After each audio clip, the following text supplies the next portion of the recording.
Somewhere along the way, you got the equation backwards, and it has been costing you for years.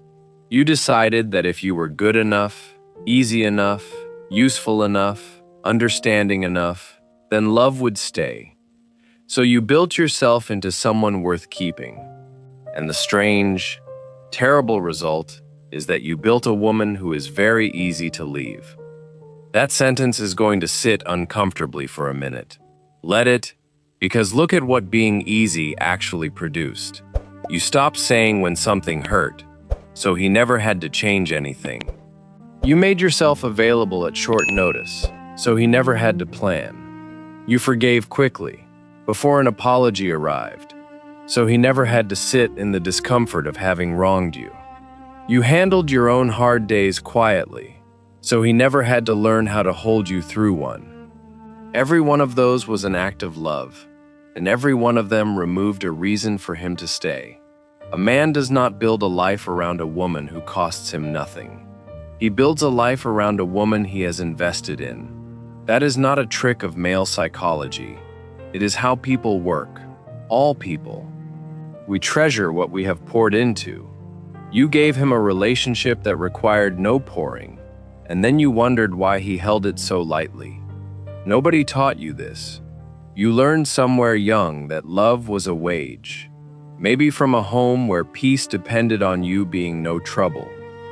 Maybe from a parent whose affection came out on the good days and went away on the bad ones, so you learned to keep producing good days. Wherever it started, you came out of it fluent in a language most people never learn. You can read a room in 3 seconds. You know who is upset before they do. You adjust before anyone asks. That skill kept you safe once. It is not keeping you safe now. It is keeping you invisible, and it has a cost nobody warned you about. A woman who spends her life reading everyone else eventually loses the signal on herself. Ask her what she wants for dinner and she genuinely does not know, because the answer she has practiced for 20 years is whatever you want. Multiply that by every decision in a life, and you get a person who can describe in detail what everyone around her needs and cannot say one clear sentence about her own wanting. There is a grief in that worth acknowledging before moving on. Something real was traded. You were a girl with preferences once. So be honest about what has actually been happening, because the honesty is where this turns. You have not been loving him. You have been managing the risk of losing him. Those two feel almost identical from the inside, and they produce completely different lives. Love gives freely and expects to be met. Risk management gives in order to prevent something, and it never rests, because the threat never fully goes away. That is why you are so tired. Not because love is hard work, though it is. Because you have been on shift for years with no relief, in a role you were never hired for, waiting for a review that never comes. Something should be said about how this reads from the other side, because you have never had it explained to you, and it would have saved you years. When a woman never objects, a man does not experience it as generosity. He experiences it as an absence of information. He genuinely does not know where the edges are, because you removed them, and most men are not doing forensic work on a woman's silence. He hears nothing and concludes nothing is wrong. Meanwhile, you are keeping a detailed ledger he cannot see, and one day you will produce it, and he will be honestly shocked, and you will feel that shock as proof that he never cared. It might be. It might also be that you handed him a blank page for 3 years and then were hurt that he could not read it. And here is the part a brother has to say plainly. Even though it stings, he has let you. Whatever else is true about him, he has watched you shrink into something more convenient, and he has not once asked you to come back out. A man who loves a woman notices when she goes quiet. He notices when she stops asking for things.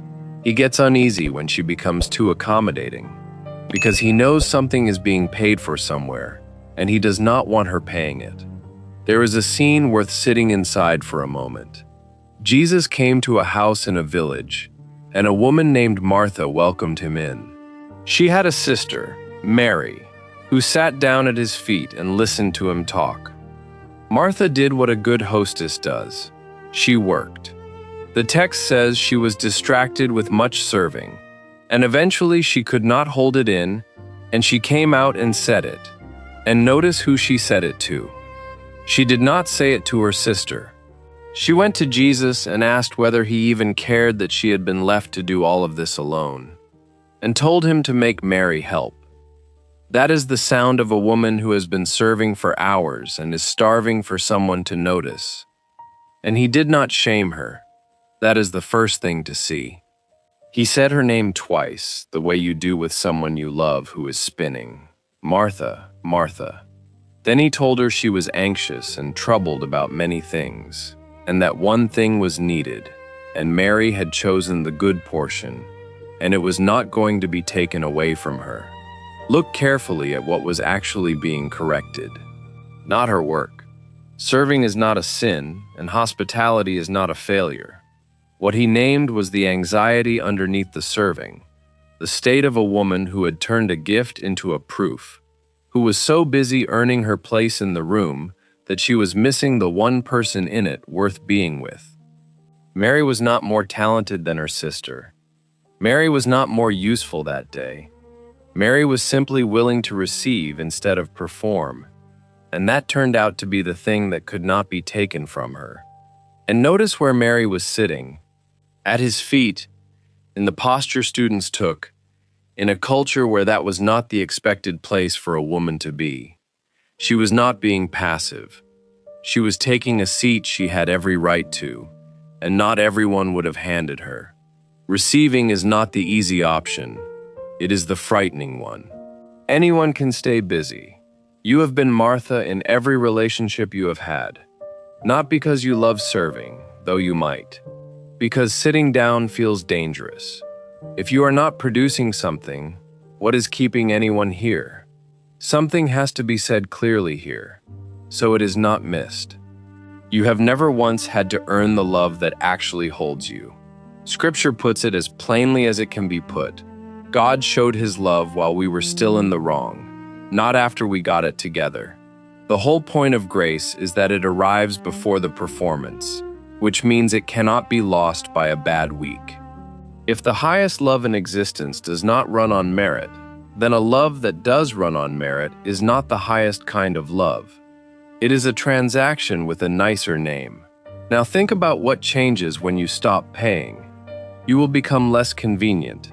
That is not a warning, that is the goal. You will say a hard sentence at the moment it needs saying, instead of 6 months later in tears. You will stop pre-forgiving things that have not been apologized for. You will let a silence be uncomfortable, rather than filling it with something soothing. You will have needs in the daylight, where somebody can see them, and you will have to sit through the feeling that follows, which is guilt. Real guilt, the physical kind, in your stomach, the first few times you say no to something you would normally absorb. That feeling is not your conscience. Your conscience does not activate over a reasonable boundary. What you are feeling is an old alarm going off in a house where nothing is actually on fire, and alarms like that quiet down with time and repetition, but only if you stop obeying them. Some people will not like it. Be ready for that, and do not let it frighten you. The people who benefited from you having no edges will experience your edges as a change in your character. It is not. It is the return of a person who has been away for a long time, and someone is going to find that person and be glad, not tolerant of her, glad. There is a kind of man who is relieved when a woman tells him the truth, because he was never looking for something easy. He was looking for someone real, and he has met a great many women who were performing and could not find the person underneath. You are a daughter of the king, and daughters of that house do not audition for their own inheritance. You cannot become worthy of what was given to you as a gift, and you cannot lose it by being difficult on a Tuesday. The woman you are becoming will be harder to leave, and it will have nothing to do with being better. It will be because there is finally someone there to stay for. If you are in the middle of putting yourself back together tonight, say a little about where you are in the comments. Other women are reading this at the same hour, and some of them will carry your name into their prayers before they sleep.